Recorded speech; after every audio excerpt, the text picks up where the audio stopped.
নমস্কার বন্ধুরা, আপনারা দেখছেন সংবাদ স্টুডিও। আজ 30 মে শনিবার, আর এই মুহূর্তে রাজ্য জুড়ে একের পর এক বিস্ফোরক ঘটনা। রাজনীতি থেকে দুর্নীতি, হামলা থেকে হাই ভোল্টেজ নাটক, দিনভর কাঁপানো প্রতিষ্ঠা চাঞ্চল্যকর খবর নিয়ে হাজির আমরা। দেখে নিন এক ঝলকে আজকের হেডলাইন। টিএমসির ভেতরে বড় ফাটল, অভিষেক বন্দ্যোপাধ্যায়কে ঘিরে অসন্তোষ বাড়ছে। শুভেন্দু অধিকারীর কড়া বার্তা, আবারও টিএমসিকে নিশানা। কলকাতায় বজ্রবিদ্যুৎ সহ প্রবল বৃষ্টির সতর্কতা। অভিষেক বন্দ্যোপাধ্যায়কে নিয়ে নতুন রাজনৈতিক বিতর্ক। ভোট পরবর্তী অশান্তি নিয়ে আবার উত্তপ্ত বাংলা। ফলতা কেন্দ্র নিয়ে নতুন করে রাজনৈতিক লড়াই। কলকাতা এখনও দেশের সবচেয়ে নিরাপদ মহানগর। টিএমসি বিধায়কদের সঙ্গে গুরুত্বপূর্ণ বৈঠক। বাংলার কলেজ রাজনীতিতে বড় পরিবর্তনের ইঙ্গিত। ডায়মন্ড হারবার নিয়ে নতুন রাজনৈতিক সংঘাত। মহুয়া মৈত্রের মন্তব্যে জাতীয় রাজনীতিতে নতুন বিতর্ক। কলকাতার একাধিক এলাকায় বাড়ানো হয়েছে নিরাপত্তা। শুভেন্দু ঘনিষ্ঠ নেতার খুন মামলা নিয়ে নতুন মোড়। রাজ্য জুড়ে রাজনৈতিক হিংসা নিয়ে চাপ বাড়ছে। উত্তরবঙ্গে আবহাওয়ার বড় পরিবর্তনের ইঙ্গিত। বিজেপির সাংগঠনিক শক্তি বাড়াতে নতুন পরিকল্পনা। মমতা বন্দ্যোপাধ্যায়ের ভবিষ্যৎ রাজনৈতিক কৌশল নিয়ে জল্পনা। ইভিএম ও ভোট প্রক্রিয়া নিয়ে নতুন প্রশ্ন। কলকাতার ট্রাফিক ব্যবস্থায় বিশেষ নজরদারি। বাংলা রাজনৈতিক সমীকরণে নতুন অধ্যায়। ভোট পরবর্তী পরিস্থিতি নিয়ে জাতীয় স্তরে আলোচনা। বিরোধী শিবিরে নতুন জোটের জল্পনা। রাজ্যের বিভিন্ন জেলায় রাজনৈতিক উত্তেজনা অব্যাহত। বাংলার ক্ষমতার রাজনীতিতে অধিকারী পরিবারের প্রভাব বাড়ছে। দিল্লি থেকে কলকাতা, বাংলার রাজনীতি এখন জাতীয় আলোচনার কেন্দ্র। নমস্কার বন্ধুরা, বিস্তারিত খবর বলার আগে আপনাদের কাছে একটাই অনুরোধ, যদি ভিডিওটি ভালো লেগে থাকে তাহলে অবশ্যই ভিডিওটিকে লাইক করে চ্যানেলটিকে সাবস্ক্রাইব করবেন, কারণ আপনাদের একটা লাইক আর চ্যানেলটাকে সাবস্ক্রাইব করা এটা আমাকে ভীষণভাবে মোটিভেট করে। 2026 সালের বিধানসভা নির্বাচনে তৃণমূল কংগ্রেসের বড় ধাক্কার পর দলের ভিতরে অসন্তোষ ক্রমশ প্রকাশ্যে আসতে শুরু করেছে। অনেক প্রবীণ নেতা ও প্রাক্তন সাংসদ সরাসরি নেতৃত্বের সিদ্ধান্ত নিয়ে প্রশ্ন তুলছেন। বিশেষ করে অভিষেক বন্দ্যোপাধ্যায়ের বাড়তে থাকা প্রভাব, প্রার্থী নির্বাচন, সংগঠনের কৌশল এবং রাজনৈতিক পরামর্শদাতা সংস্থা আইপ্যাকের ভূমিকা নিয়ে দলের একাংশের মধ্যে ক্ষোভ তৈরি হয়েছে। রাজ্যসভার সাংসদ সুখেন্দু শেখর রায় পর্যন্ত প্রকাশ্যে দলের ভবিষ্যৎ নিয়ে উদ্বেগ প্রকাশ করেছেন বলে রিপোর্টে উঠে এসেছে। অন্যদিকে প্রাক্তন সাংসদ ডক্টর শান্তনু সেন জাতীয় মুখপাত্র পদ থেকে ইস্তফা দিয়ে বলেছেন, বাংলার মানুষ আমাদের প্রত্যাখ্যান করেছে। এই মন্তব্য রাজনৈতিক মহলে বড় আলোড়ন ফেলেছে। দলের একাধিক মুখপাত্রকে ইতিমধ্যেই শাস্তির মুখে পড়তে হয়েছে, কারণ তারা নির্বাচনী পরাজয়ের পর প্রকাশ্যে নেতৃত্বের সমালোচনা করেছিলেন। কিছু এলাকায় কাউন্সিলর ও জনপ্রতিনিধিদের পদত্যাগও দলীয় সংকটকে আরও স্পষ্ট করেছে। এদিকে মমতা বন্দ্যোপাধ্যায়ও বিদ্রোহীদের কড়া ভাষায় আক্রমণ করেছেন এবং দলীয় ঐক্য বজায় রাখার বার্তা দিয়েছেন। তবে রাজনৈতিক বিশ্লেষকদের মধ্যে এই অসন্তোষ যদি আরও বাড়ে, তাহলে আগামী কয়েক মাসে বাংলার রাজনীতিতে বড় পরিবর্তন দেখা যেতে পারে। বিজেপি ইতিমধ্যেই এই পরিস্থিতিকে তৃণমূলের দুর্বলতা হিসেবে তুলে ধরেছে এবং নিজেদের সংগঠন আরও শক্ত করার চেষ্টা করছে। সব মিলিয়ে নির্বাচনের পর তৃণমূলের অন্দরে যে চাপা ক্ষোভ ছিল তা এখন ধীরে ধীরে প্রকাশ্যে আসছে, আর সেই কারণেই এই খবরটা আজকের বাংলার সবচেয়ে বড় রাজনৈতিক আলোচনার কেন্দ্র হয়েছে। পশ্চিমবঙ্গের বর্তমান রাজনৈতিক পরিস্থিতিতে মুখ্যমন্ত্রী শুভেন্দু অধিকারী আবারও তৃণমূল কংগ্রেসের বিরুদ্ধে তীব্র আক্রমণ শানিয়েছেন। ফলতা আসনে বিজেপির জয়ের পর তিনি দাবি করেন, এটা শুধু শুরু। আগামী দিনে টিএমসিকে জনগণের রায়ের সামনে আরও বড় চ্যালেঞ্জের মুখে পড়তে হবে। তার বক্তব্যে স্পষ্ট ইঙ্গিত ছিল যে রাজ্যের রাজনৈতিক সমীকরণ দ্রুত বদলাচ্ছে এবং বিরোধী শক্তি এখন আরও আত্মবিশ্বাসী। তিনি টিএমসির সাংগঠনিক দুর্বলতা, নির্বাচনী কৌশল এবং নেতৃত্বের উপর সরাসরি প্রশ্ন তোলেন। একই সঙ্গে রাজ্যের আইন শৃঙ্খলা, দুর্নীতি ও প্রশাসনিক সিদ্ধান্ত নিয়েও কড়া সমালোচনা করেন। এই মন্তব্যের জবাবে তৃণমূল নেতৃত্ব পাল্টা আক্রমণ শুরু করেছে, ফলে রাজনৈতিক উত্তেজনা আরও বেড়েছে। রাজনৈতিক বিশ্লেষকদের মতে আগামী কয়েক মাসে বিজেপি ও টিএমসির এই সংঘাত বাংলার রাজনীতিকে আরও উত্তপ্ত করে তুলতে পারে। আজ 29শে মে কলকাতার দক্ষিণবঙ্গের একাধিক জেলায় বজ্রবিদ্যুৎ সহ বৃষ্টি এবং ঝোড়ো হাওয়ার সম্ভাবনার কথা জানিয়েছেন ভারতীয় আবহাওয়া দপ্তর IMD। গত কয়েকদিনের তীব্র গরম ও অস্বস্তিকর আবহাওয়ার পর হঠাৎ কালবৈশাখী ধরনের পরিস্থিতি তৈরি হওয়ায় প্রশাসন সতর্ক অবস্থায় রয়েছে। আবহাওয়া দপ্তরের পূর্বাভাস অনুযায়ী কিছু এলাকায় 40 থেকে 50 কিলোমিটার বেগে ঝড়ো হাওয়া বইতে পারে এবং বজ্রপাতের আশঙ্কাও রয়েছে।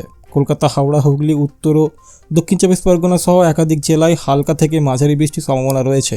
এই আবহাওয়ার কারণে যান চলাচল, ট্রেন পরিষেবা ও দৈনন্দিন জীবনেও সাময়িক প্রভাব পড়তে পারে বলে মনে করা হচ্ছে।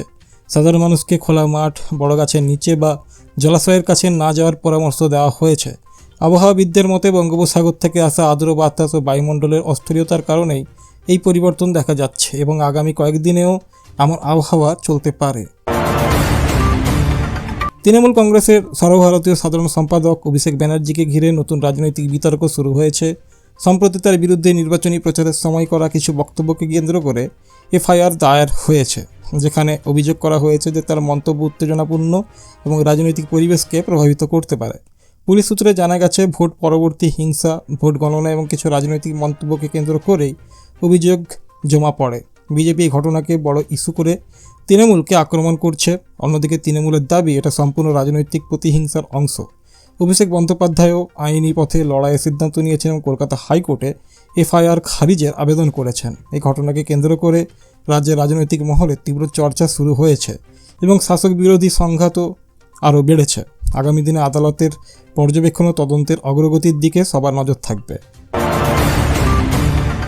2026 সালের বিধানসভা নির্বাচনের ফল ঘোষণার পর থেকেই পশ্চিমবঙ্গের বিভিন্ন জেলায় রাজনৈতিক সংঘর্ষ, হামলা, ভাঙচুর এবং অশান্তির একাধিক ঘটনা সামনে এসেছে। বিজেপি ও তৃণমূল দুই পক্ষই একে অপরের বিরুদ্ধে রাজনৈতিক প্রতিহিংসা ও হামলার অভিযোগ তুলেছে, ফলে রাজ্যের রাজনৈতিক পরিবেশ আরও উত্তপ্ত হয়ে উঠেছে। রিপোর্ট অনুযায়ী কিছু এলাকায় সংঘর্ষে প্রাণহানির ঘটনাও ঘটেছে এবং বহু মানুষ আহত হয়েছেন। বিশেষ করে উত্তর 24 পরগনা, হাওড়া, নদিয়া ও অন্যান্য জেলায় রাজনৈতিক কর্মীদের ওপর হামলার অভিযোগ নিয়ে ব্যাপক চর্চা শুরু হয়েছে। আইন শৃঙ্খলা পরিস্থিতি নিয়ন্ত্রণে আনতে পুলিশ বড়সড় অভিযান চালিয়েছে এবং শতাধিক মানুষকে আটক বা গ্রেপ্তার করা হয়েছে। এই পরিস্থিতিকে কেন্দ্র করে জাতীয় স্তরেও আলোচনা শুরু হয়েছে, কারণ পশ্চিমবঙ্গের নির্বাচন পরবর্তী হিংসা আবারও বড় রাজনৈতিক ইস্যু হয়ে উঠেছে। রাজনৈতিক বিশ্লেষকদের মতে আগামী কয়েক সপ্তাহ রাজ্যের শান্তি ও প্রশাসনিক স্থিতিশীলতার জন্য অত্যন্ত গুরুত্বপূর্ণ হতে চলেছে। দক্ষিণ 24 পরগনার ফলতা বিধানসভা কেন্দ্র এবার গোটা পশ্চিমবঙ্গের রাজনীতির অন্যতম বড় আলোচনার বিষয় হয়ে উঠেছে। ভোট গ্রহণের সময় EVM-এ কারচুপি, ভোটারদের ভয় দেখানো, বুথে অনিয়ম ও গণতান্ত্রিক প্রক্রিয়া ভাঙনের অভিযোগ ওঠার পর নির্বাচন কমিশন পুরো কেন্দ্রের 285টা বুথে পুনর্নির্বাচনের নির্দেশ দেয়। এই সিদ্ধান্তকে অত্যন্ত বিরল এবং বড় পদক্ষেপ হিসেবে দেখা হচ্ছে। রিপোলের পর ফল প্রকাশে বিজেপি প্রার্থী দেবাংশু পাণ্ডা 1 লক্ষেরও বেশি ভোটে জয় পান, যা রাজ্যের রাজনৈতিক মহলে বড় চমক তৈরি করেছে। অন্যদিকে তৃণমূলের ফল অত্যন্ত খারাপ হওয়ায় বিরোধীরা এটাকে শাসক দলের বিরুদ্ধে জনরাই বলে দাবি করছে। নির্বাচন কমিশন নিরাপত্তার জন্য কেন্দ্রীয় বাহিনীর 35 কোম্পানি মোতায়েন করে এবং প্রতিটা বুথে কড়া নজরদারির ব্যবস্থা করা হয়েছিল। রিপল ঘিরে বিজেপি ও তৃণমূলের মধ্যে তীব্র বাকযুদ্ধ শুরু হয়েছে। রাজনৈতিক বিশ্লেষকদের মতে ফলতার এই ফল শুধু একটা আসনের ফল নয়, বরং বাংলার ভবিষ্যৎ রাজনৈতিক সমীকরণেও গুরুত্বপূর্ণ ইঙ্গিত বহন করছে। জাতীয় অপরাধ রেকর্ড ব্যুরো NCRB-র সর্বশেষ রিপোর্ট অনুযায়ী কলকাতা আবারও দেশের সবচেয়ে নিরাপদ মহানগর হিসেবে স্বীকৃতি পেয়েছে। 20 লক্ষের বেশি জনসংখ্যার 19টি বড় শহরের মধ্যে কলকাতায় প্রতি লক্ষ মানুষের তুলনায় নথিভুক্ত অপরাধের হার সবচেয়ে কম বলে রিপোর্টে উল্লেখ করা হয়েছে। আরজিকর কাণ্ড, বড় বিক্ষোভ এবং রাজনৈতিক উত্তেজনার মতো ঘটনাগুলোর পরেও এই অবস্থান ধরে রাখাই বিষয়টি নিয়ে নতুন করে আলোচনা শুরু হয়েছে। কলকাতা পুলিশ এবং প্রশাসনের পক্ষ থেকে দাবি করা হয়েছে, প্রযুক্তি নির্ভর নজরদারি, দ্রুত তদন্ত এবং নিয়মিত টহলের কারণে অপরাধের হার নিয়ন্ত্রণে রাখা সম্ভব হয়েছে। তবে বিরোধীদের একাংশ বলছে, শুধুমাত্র পরিসংখ্যান নিয়ে বাস্তব পরিস্থিতি বিচার করা যায় না এবং অনেক ঘটনায় সাধারণ মানুষের মধ্যে নিরাপত্তা নিয়ে প্রশ্ন তুলছে। অন্যদিকে শহরের বাসিন্দাদের একাংশের মতে দেশের অন্যান্য বড় শহরের তুলনায় কলকাতায় এখনও রাতে চলাফেরা তুলনামূলকভাবে নিরাপদ। এই রিপোর্ট প্রকাশের পর রাজনৈতিক মহলেও শুরু হয়েছে নতুন বিতর্ক। শাসক দল এটাকে নিজেদের প্রশাসনিক সাফল্য হিসেবে তুলে ধরছে, আর বিরোধীরা বাস্তব পরিস্থিতির সঙ্গে রিপোর্টের তুলনা টেনে প্রশ্ন তুলছে। সব মিলিয়ে ভারতের সবচেয়ে নিরাপদ শহর তকমা ধরে রাখায় কলকাতা আবারও জাতীয় আলোচনার কেন্দ্রে উঠে এসেছে। বিধানসভা নির্বাচনের ফল প্রকাশের পর তৃণমূল কংগ্রেসের শীর্ষ নেতৃত্ব কলকাতায় নবনির্বাচিত বিধায়কদের নিয়ে এক গুরুত্বপূর্ণ বৈঠক করে। এই বৈঠকে উপস্থিত ছিলেন মমতা ব্যানার্জি, অভিষেক ব্যানার্জি এবং দলের একাধিক শীর্ষ নেতা। মূল আলোচনার বিষয় ছিল দলের ভবিষ্যৎ রাজনৈতিক কৌশল, বিরোধী দল হিসেবে ভূমিকা এবং সংগঠনের পুনর্গঠন। সূত্রের খবর, নির্বাচনে বড় ধাক্কার পর দলীয় অন্দরে তৈরি হওয়া অসন্তোষ, বিদ্রোহী মনোভাব এবং সাংগঠনিক দুর্বলতা নিয়ে বিস্তারিত আলোচনা হয়। মমতা ব্যানার্জি বিধায়কদের ঐক্যবদ্ধ থাকার বার্তা দেন এবং কর্মীদের মধ্যে নতুন করে আস্থা ফিরিয়ে আনার ওপর জোর দেন। একই সঙ্গে বিভিন্ন জেলায় দলের পরিস্থিতি পর্যালোচনা করে নতুন দায়িত্ব বন্টনের বিষয়েও উঠে আসে। রাজনৈতিক বিশ্লেষকদের মতে এই বৈঠক শুধু আনুষ্ঠানিক সভা ছিল না, বরং আগামী দিনের তৃণমূলের রোডম্যাপ তৈরির প্রথম বড় পদক্ষেপ। কারণ নির্বাচনের পর দলীয় ভাঙন, পদত্যাগ এবং নেতৃত্ব নিয়ে বিতর্কের মধ্যে এই বৈঠককে অত্যন্ত গুরুত্বপূর্ণ বলে মনে করা হচ্ছে।